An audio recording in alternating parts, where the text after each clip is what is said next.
So the Prime Minister also in fact said that he wants to secure the future of the coming generation as well before leaving. One of the guarantees is that India will become the third largest economy because the government's emphasis and focus is on fast-paced development. The Prime Minister also spoke about how during his tenure he has inaugurated projects for which he laid the foundation stone for. He took a jibe at the previous establishments as far as their policies for the poor is concerned. The Prime Minister mentioned how several fake beneficiaries topped that list because the actual policy benefit never reached the poor of this country. साथियों, हमारी सरकार ने व्यवस्था में पारदर्शिता लाकर technology का इस्तेमाल करके भी देश के पैसे बचाए हैं। आप कल्पना कर सकते हैं, हमारे यहां कांग्रेस सरकार के समय से कागजों में, आप ये सुनकर के हैरान हो जाओगे, कागजों में 10 करोड़ ऐसे नाम चले आ रहे थे जो फर्जी लाभार्थी थे, ऐसे लाभार्थी जिनका जन्म नहीं हुआ था, ऐसे विधवाएं थी जो बेटी के भी पैदा ही नहीं हुई थी। 10 करोड़, हमने ऐसे 10 करोड़ फर्जी नामों को कागजों से हटाया।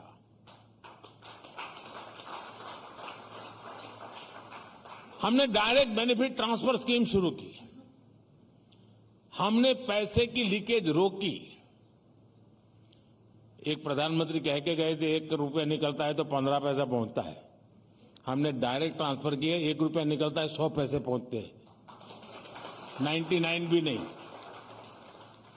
ये डायरेक्ट बेनिफिट ट्रांसफर स्कीम का परिणाम यह हुआ है, देश के करीब 3 लाख करोड़ रुपए गलत हाथों में जाने से बचे हैं। The Prime Minister also spoke about how money was saved because projects were completed in a time-bound manner. He said that he saved money and in fact lakhs and crores of taxpayers' money which was earlier wasted. एक अहम तरीका रहा है money saved is money earn का मंत्र। जैसे हमने project तेजी से पूरा करके उन्हें समय पर खत्म करके भी देश के काफी पैसे बचाए। टाइम बाउंड तरीके से प्रोजेक्ट पूरे करना हमारी सरकार की पहचान बन रही है। मैं आपको ऐसे कितने ही प्रोजेक्ट गिना सकता हूं। पहले जो पैसा बर्बाद हो रहा था वो पैसा किसका था? वो पैसे किसी नेता की जेब से नहीं आ रहा था, वो पैसा देश का था, देश के टैक्स पेयर का पैसा था, आप लोगों का पैसा। हमने टैक्स पेयर मनी का सम्मान किया। हमने परियोजनाओं को तय समय पर पूरा करने के लिए पूरी ताकत लगा दी। आप देखिए, नए संसद भवन का निर्माण कितनी तेजी से हुआ। कर्तव्य पथ हो, मुंबई का अटल सेतु हो, इनके निर्माण की गति देश ने देखी है। इसलिए ही आज देश कहता है जिस योजना का शिलान्यास मोदी करता है उसका लोकार्पण भी मोदी करता है। Let's in fact also go across to our guests. We have Sanju Verma, national spokesperson of the BJP. Columnist Suhail Seth joins us in the broadcast. We have Tushar Gupta with us, a political analyst, and Samajwadi Party spokesperson Ghanshyam Tiwari. Good evening to all of you. Ghanshyam Tiwari, I want to begin with you. Narendra Modi spoke about fast-paced development and how his government saved the taxpayers' money, honored the taxpayers' money because projects were completed in a time-bound manner. The USP of this government is fast-paced development. Good evening, Swati. The analyst as well as the viewers. There are 3 things stand. One is that it is heartening to see the Prime Minister take pride in his years of work, and it is right at the hour that nation is going to vote. 2, that when the Prime Minister speaks holistically and does not look at the newspapers of the day that show the 777 crore rupees tunnel that is now laying waste because the Prime Minister wanted to inaugurate and have a Photoshop. Never ever has a Prime Minister forced a project to come up just because of a Photoshop. that daily newspaper tells us the story. When the Prime Minister says that हमने direct benefit transfer किया है, yes, आपने direct benefit transfer किया है. Sanju Verma ji can tell the story of how 44 crore mudra loans has been given by this government, which is roughly 2 mudra loans in every family.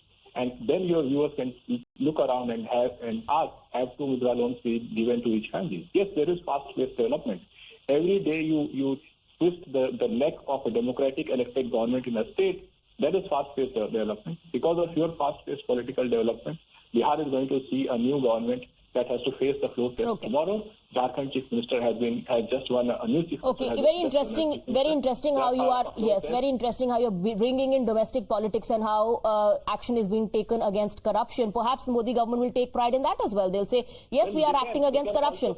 Sanju Verma, let Sanju Verma respond to it. IMF is giving a thumbs up. IMF talks about structural reforms. IMF says, you know, the growth and the boost in the Indian economy is thanks to the policies and the structural reforms brought by the Modi government. But Sanju Verma, please respond. Just one final point. Okay, final point. Okay, final point. 14 lakh 56 crores of money that has been written off as NPA.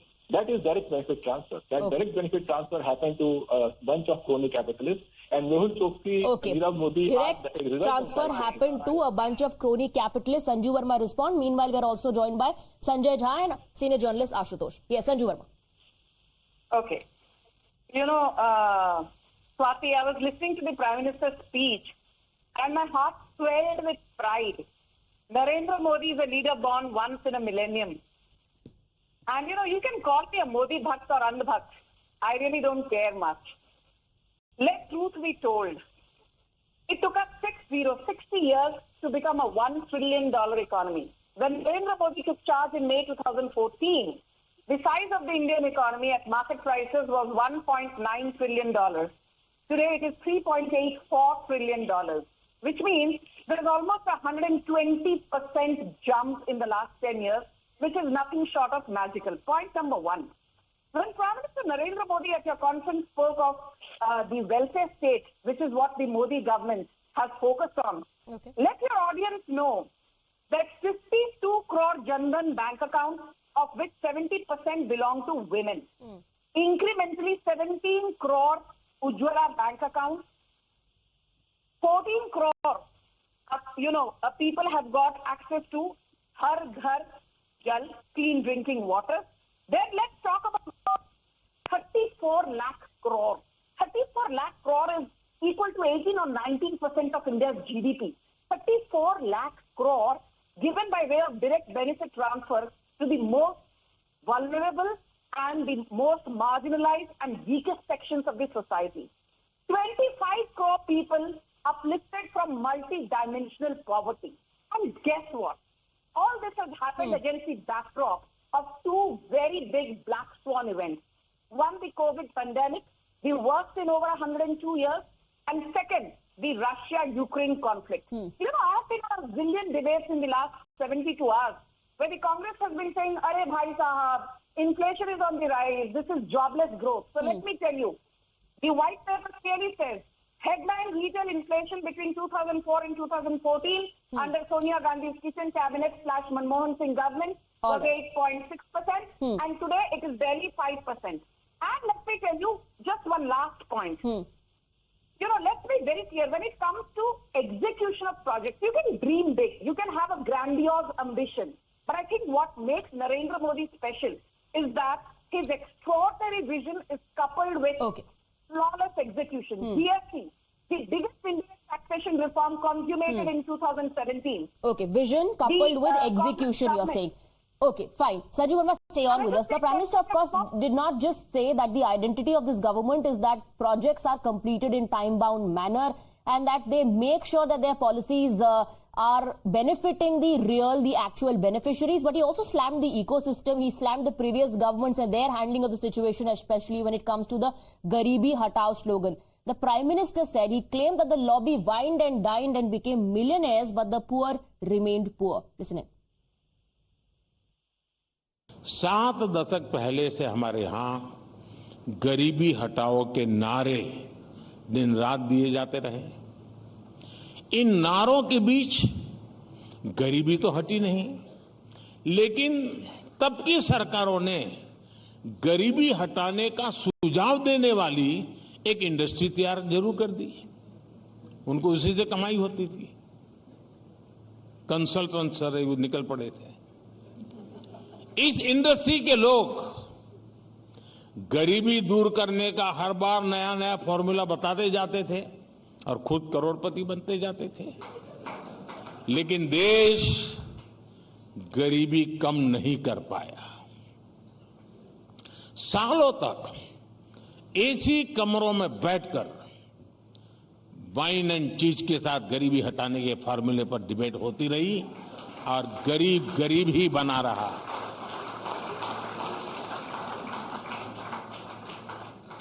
लेकिन 2014 के बाद जब एक गरीब का बेटा प्रधानमंत्री हुआ तो गरीबी के नाम पर चल रही ये इंडस्ट्री ठप हो गई। Sanjay Jha, the ambitious slogan, the ambitious plan of Garibi Hatao remained a mere nara, says Prime Minister Narendra Modi, because in air-conditioned rooms with wine and cheese in their hands, the individuals who spoke about it only continued to become millionaires while the poor remained poor. There was no improvement in their stature. Swati, good evening. I want to focus on data because your viewers are highly, I'm sure, enlightened.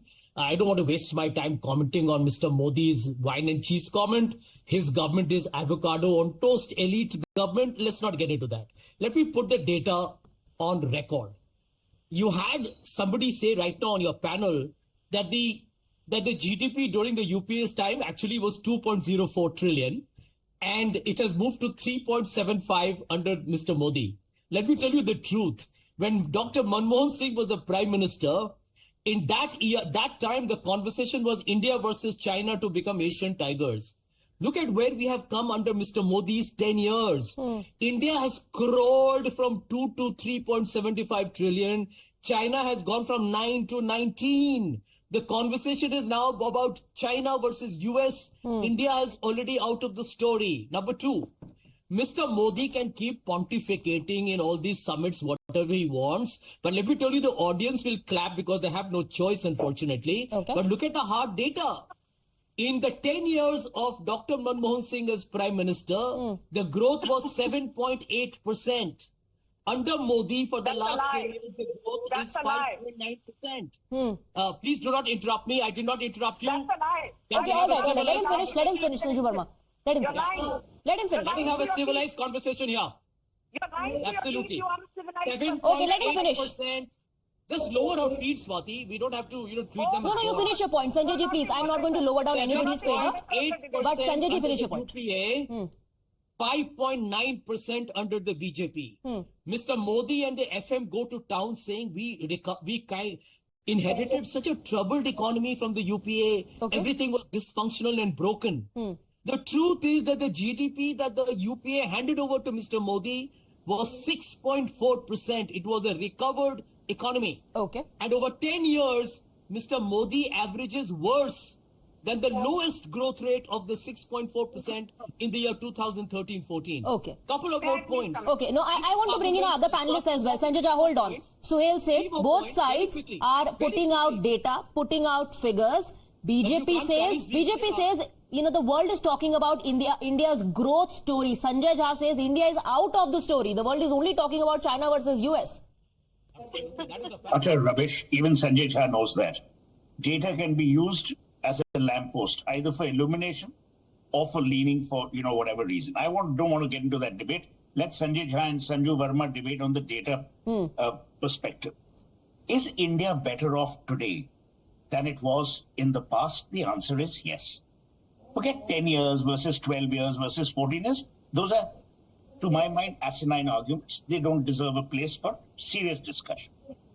Number two, I don't want to say that everything now is hunky-dory and, it's all smelling of roses. It never will. And the comparison with China is odious because the same people who want us to become China also believe that we are not a democracy.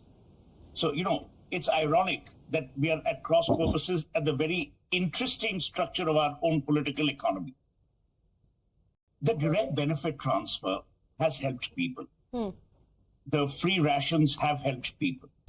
Please understand that the world in these last 10 years had to grapple with the worst inflection point in its history, which is the pandemic. And India survived the pandemic. And it survived it well. Were there glitches? Of course there were glitches. There were glitches everywhere. The same people who doubted our capacity, both for production of vaccine and distribution, are today saying, we managed it well. What is the Prime Minister essentially saying?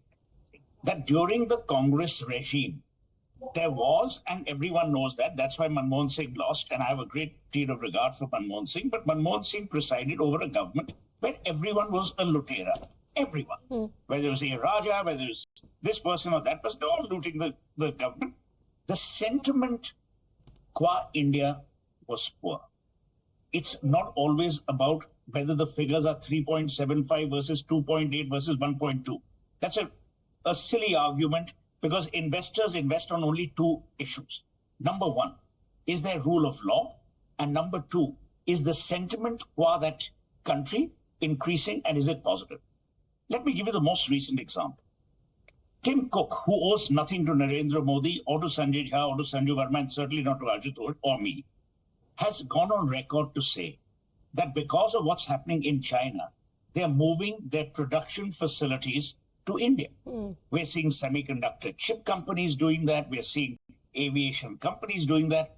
Our core sectors, the bellwether sectors are booming, whether it's real estate, tourism. Now, the thing, what I object to is Sanju Verma has to do her job, which is, talk about the government. Sanjay Jha has to do his job, which is, act on behalf of a party that is so ungrateful to him that he continues to remain suspended. Ashutosh and I have nothing to gain, but certainly nothing in political terms, and even Sanjay knows that I don't give a damn. I object to only one comment that the Prime Minister always makes, which is that only with his arrival have things dramatically improved. No. Okay. The credit must be given to Indian entrepreneurship. The startup system, the ecosystem finds its way back to Narasimha Rao when he liberalized India. The liberalization of India's credit must go, and today you've given him the Bharat Ratna. I will end my opening remarks with just one comment. Take whatever is being said in the spirit of nation building. Was the Pragati Maidan tunnel a blooper? Of course it was. I've tweeted about it. I said, will people go to jail? People should. But now you expect the Prime Minister to be responsible for every malfunctioning tunnel, to every malfunctioning fire hydrant. That in itself is an odious argument. Have projects been completed in their tenure? The answer is yes. Well, you saw Atal Setu. It was completed after 64 years of it being envisaged, or 54 years of being envisaged. Are we becoming a more progressive, development-oriented economy? The answer is yes. Is the sentiment towards India more positive than it was before for whatever reason? The answer is yes. Are we as a country pulling together? The answer is yes.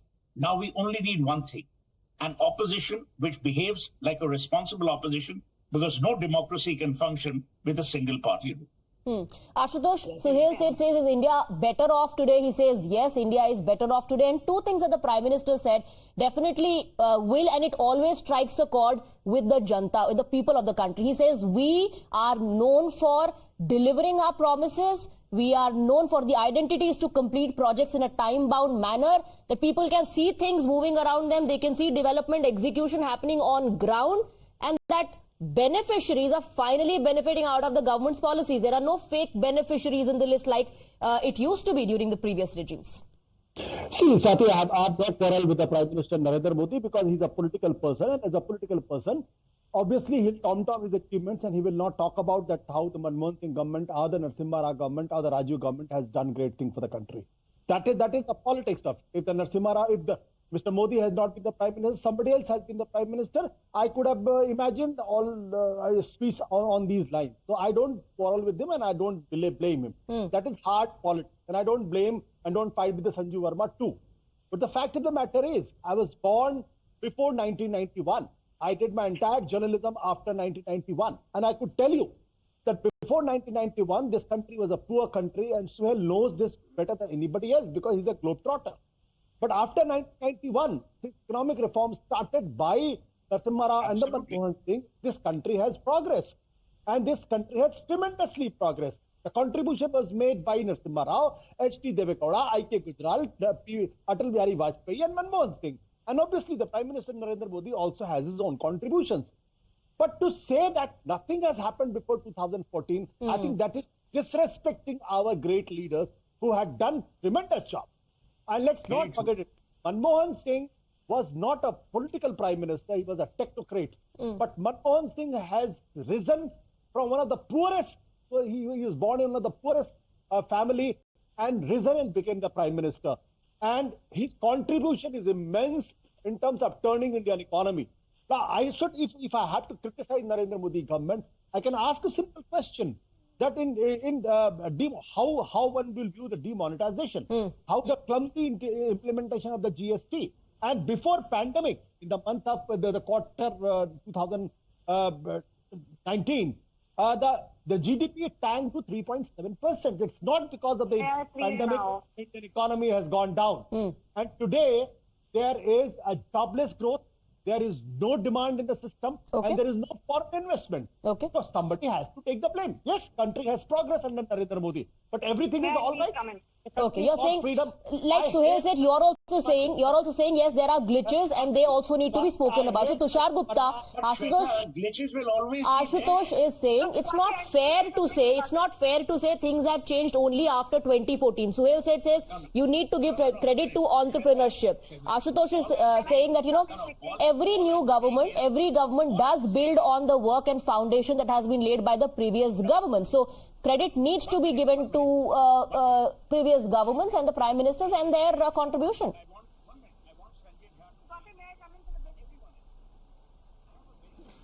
Good evening, Swati. Look, every time the comparison between the Manmohan era and the Modi era comes up, there is one philosophical argument mixed with data that I always like to make, that how the two governments invested in people. In the Manmohan era, we always are told that Aadhaar was first started in 2009, and it was. But between 2009 and 2014, under the Congress, the government couldn't figure out what to do with Aadhaar. The chairman of UIDAI had to bicker with the Ministry of Home Affairs just to find the utility of Aadhaar.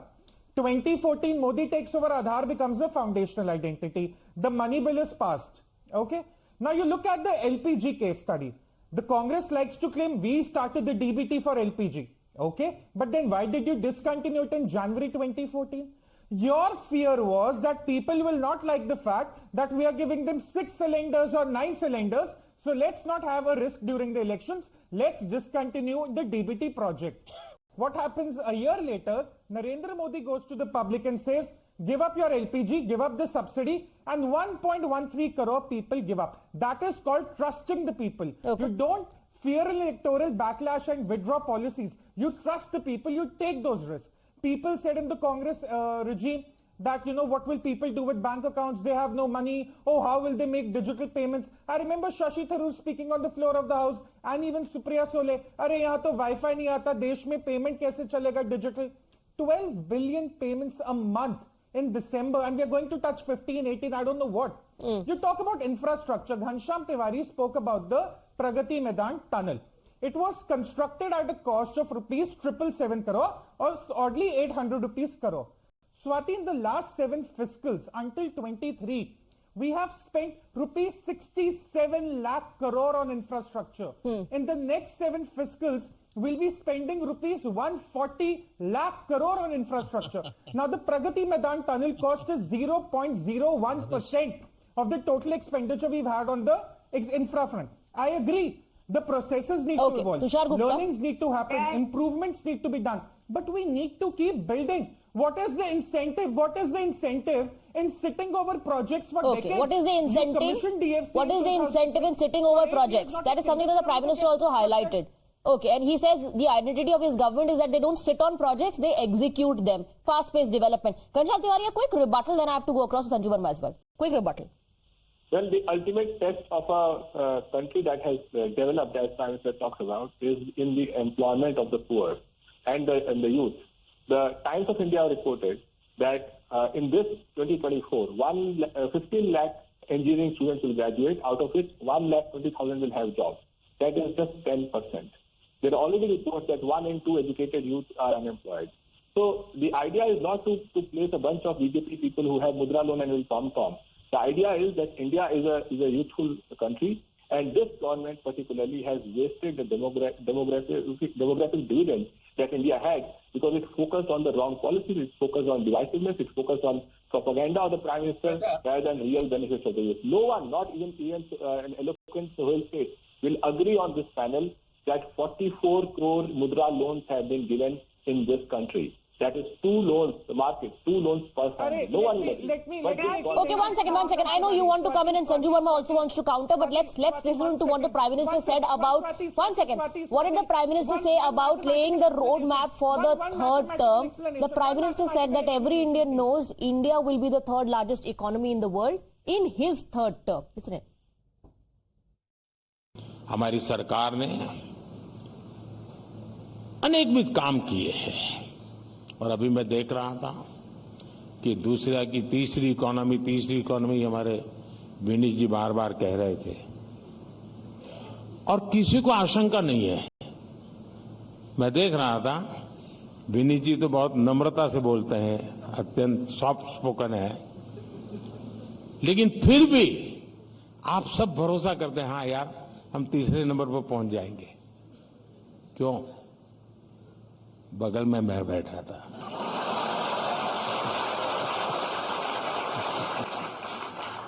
और मैं आपको guarantee देता हूं हमारे तीसरे term में देश economy में दुनिया में नंबर 3 तक पहुंच जाएगा। तीसरे टर्म में और भी बड़े फैसले होने जा रहे हैं।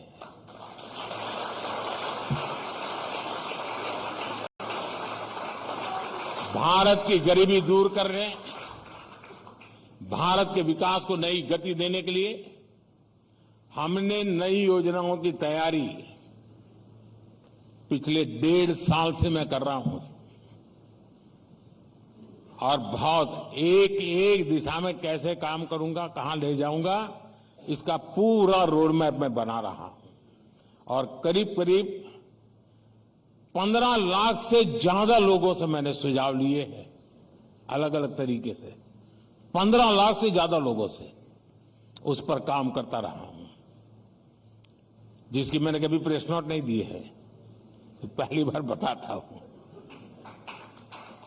काम चल रहा है और आने वाले 20-30 दिन के अंदर वो फाइनल रूप भी ले लेगा। नया भारत अब ऐसे ही सुपर स्पीड से काम करेगा और ये मोदी की गारंटी है। Another guarantee from Prime Minister Narendra Modi. He's talking about his third term already. He's also saying Naya Bharat super speed se kaam karega. Sanju Verma, go ahead. You wanted to counter others. Thank you. You know, Swati, with no offense to Sohail Seth, he's a wordsmith. He speaks eloquently, but he said that, you know, the only thing he disagrees with is that, you know, saying कि भाई सब कुछ 2014 के बाद हुआ है. And I will tell you why सब कुछ 2014 के बाद हुआ है. In 1988, the size of India and China's GDP was almost same, in the region of $475 to $500 billion. Between 1988 and 2014, we had a couple of lost decades, and look where China went. So to say that the Congress has actually done a favor to us by leaving the Modi government with only a $1.8 trillion economy when we could have become a couple of $1 trillion, you know, I think that is not acceptable. And now I'll tell you why. Prime Minister Narendra Modi deserves all the unconditional and unequivocal credit he should be getting. The DBT scheme was started by the Congress in 2013. It was a non-starter. The Ujjwala Yojana scheme under a different name was started in 2010. It was a non-starter. The Jan Aushadhi scheme was started in 2008. We inherited only 34 Jan Aushadhi Kendras. Today there are more than 9,800 Jan Aushadhi Kendras. The crop insurance scheme was started in 1985 by Rajiv Gandhi, non-starter. Today, more than 15 crore farmers benefit from the crop insurance scheme. The Rajiv Gandhi Awas Yojana, after his death, was started in 2009, non-starter. Today, there are 4 crore houses under the Pradhan Mantri Awas Yojana. Then let me please, the e-governance, which is what we have renamed it as Digital India. The e-governance mission of the Congress started in 2006, non-starter. Today, under Digital India, 19 lakh crore worth of UPI trades are done not every year. Okay, essentially what you're saying is all the non-starter policies of the UPA government became successful policies because of the execution. So, I'll say it, please come in. In 2 seconds. One minute. I think it is an erroneous argument, and this is an argument which is graceless. And the Prime Minister, to my mind, should also desist from saying this anymore. The credit for what he has done will go to him willy-nilly. And it's going to him because he's winning election after election. But to decry everything before 2014 is not only graceless, it is illogical. To assume that computerization, digitization, everything only happened after 2014. I mean, you worship people, but don't indulge in blind worshipping of this kind. I'm totally against it. Number one. Number two, did Narasimha Rao lay the foundations of liberalization? Sanju Verma is contradicting her own Prime Minister and our Prime Minister if she denies that, because today he's given him the Bharat Ratna, although posthumously. So what is Narasimha Rao got the Bharat Ratna? Because of the spelling of his name?